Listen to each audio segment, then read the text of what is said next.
Hai, Chandra Bordes, dan pada podcast kali ini saya mau ngebahas tentang cara memperbaiki komunikasi yang buruk dengan partner kerja kita. Ya, ini salah satu pertanyaan yang masuk dari episode podcast pengembangan diri yang masuk di komen ya dari Selvingai ya.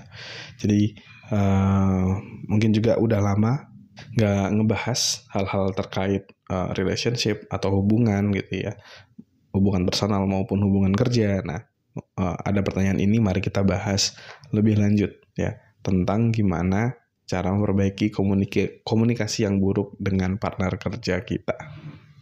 Tentunya hal ini juga sangat-sangat penting gitu ya di dunia kerja buat kamu yang udah kerja ataupun akan kerja, karena dalam dunia kerja itu relasi ya ataupun kerjasama dengan orang lain itu adalah hal-hal yang sangat krusial ya, karena kalau kita tidak bisa bekerja sama dengan baik dengan orang lain, itu kita akan sulit untuk menyelesaikan banyak hal besar gitu. Kalau mungkin tugas-tugas daily kita ya mungkin bisa aja gitu, tapi bayangin kamu punya sebuah proyek yang harus diselesaikan secara bersama gitu ya, mungkin dengan timmu atau mungkin dengan lintas divisi. Terus misalnya ternyata kamu ada komunikasi yang kurang oke dengan pihak-pihak terkait, akhirnya yang terjadi gimana? Akhirnya yang terjadi malah kerjasamanya nggak terjadi ya, dan akhirnya proyek-proyek itu terbengkalai, dan akhirnya namamu sendiri yang jadi jelek gitu di atasanmu ya. Jadi penting banget untuk kita punya komunikasi yang baik dengan partner kerja kita. Nah, lalu pertanyaannya gimana kalau misalnya komunikasinya itu udah buruk kayak gitu. Ya, komunikasinya buruk, kamu ngerasa ini kayaknya komunikasi kami udah buruk deh. Gimana ya cara perbaikinnya gitu. Nah, satu hal yang bagus adalah kamu udah punya niatan untuk mau memperbaiki komunikasi itu gitu. Jadi itu hal yang bagus. Dan lalu apa yang harus dilakukan untuk memperbaiki komunikasi yang buruk itu? Nah, yang pertama adalah kamu harus bisa satu yang namanya empati ya, empati kepada dia. Ya, empati itu adalah ketika kita bisa merasakan bagaimana kalau kita berada di posisi mereka. Ya, jadi kita benar-benar merasakan, oh ternyata kalau di posisi mereka itu mereka tuh nggak suka gitu kalau kita misalnya sering banget nyuruh-nyuruh, atau cara nada suara kita kalau ada tugas itu nyuruh-nyuruh, sedangkan kita sama-sama staff di sini, misalnya kayak gitu ya. Nah, yang pertama adalah empati. Nah, ini kamu harus bisa paham apa sih yang menyebabkan dia berperilaku seperti itu. Dan di sini prinsipnya adalah no judgment. Ya, kamu tidak boleh ngejudge, kayak misalnya kalau dia cerita, ya habisnya kamu sih sukanya nyuruh-nyuruh kayak gitu. Terus kamu langsung menanggapinya, lah kan emang ini tugasmu, kamu yang harus ngelakuin. Ya memang aku harus kayak gitu. Nah itu nggak boleh kayak gitu ya. Itu kita tidak mendengar dengan baik tandanya gitu. Jadi apapun yang diceritakan oleh temanmu ya, oleh partner kerjamu, ya udah kamu tangkap dulu, dan itu jadikan sebuah apa ya, masukan gitu buat kamu gitu. Yang mana nanti selanjutnya kita akan cari jalan tengah untuk bisa improve bareng gimana cara memperbaiki komunikasi ini. Kalau saya sendiri dulu itu pernah sih sama tim saya gitu. Sama tim saya, dia itu suatu hari pernah komunikasinya kita kurang baik lah.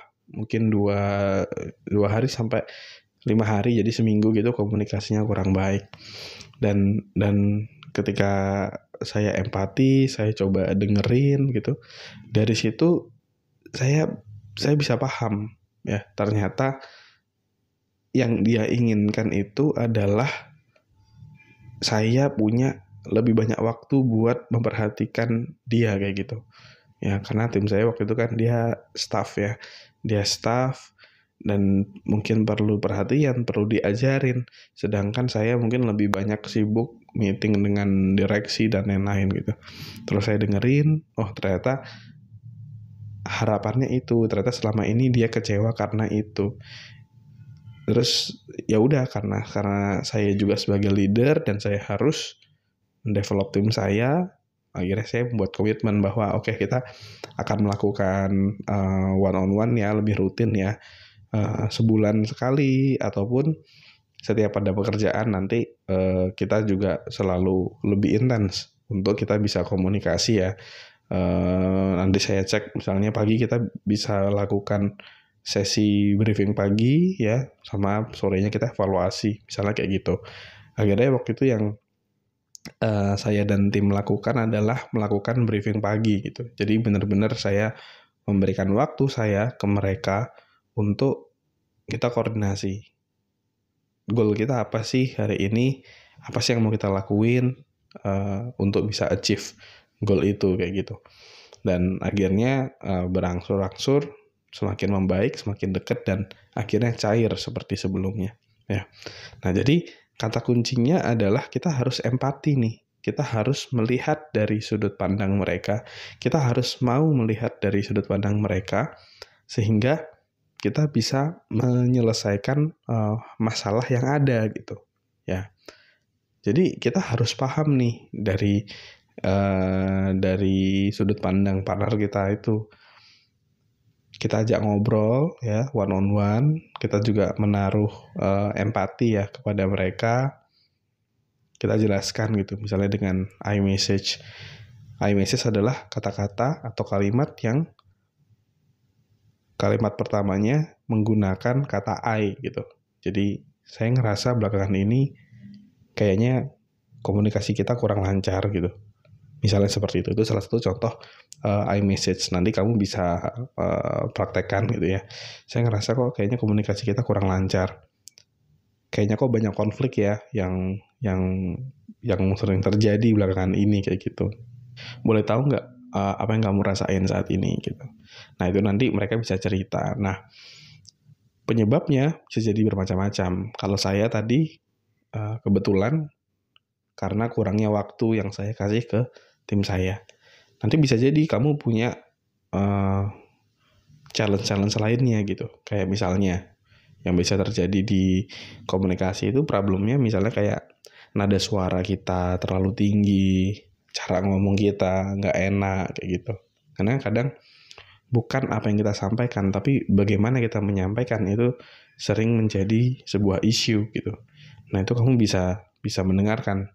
Jangan-jangan selama ini nadamu terlalu tinggi sehingga membuat orang nggak nyaman misalnya. Atau bisa juga mungkin komunikasi yang kurang jelas.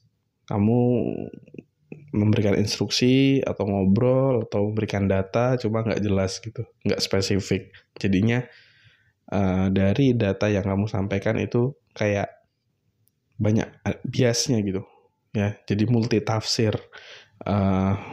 Ibaratnya misalnya ini kita mau beli gorengan berapa misalnya, beli aja gorengan yang banyak gitu. Nah, itu kan multi tafsir tuh. Banyaknya si A bisa jadi 10 gorengan, banyaknya si B itu bisa jadi 50 gorengan. Terus dia udah beli gorengan 50 gitu, terus dia dimarahin, kamu kok belinya banyak banget ya kan, bapak suruh saya beli banyak ya, saya beli 50, maksud saya itu 10 gitu. Nah kesalahannya di mana ya? Kesalahannya ada di bapaknya yang memberikan instruksi nggak jelas. Harus spesifik dong kalau memberikan instruksi misalnya kayak gitu. Itu bisa sering terjadi juga yang menimbulkan komunikasi jadi kurang baik ya. Oke, mungkin itu dulu sharing kali ini. Thank you teman-teman semua udah ngedengerin podcast ini. Kalau kamu ngerasa podcast ini bermanfaat, jangan lupa bisa share ke orang-orang terdekatmu agar makin banyak orang yang dapat manfaat. Oke, thank you semuanya. Never stop learning because life never stop teaching.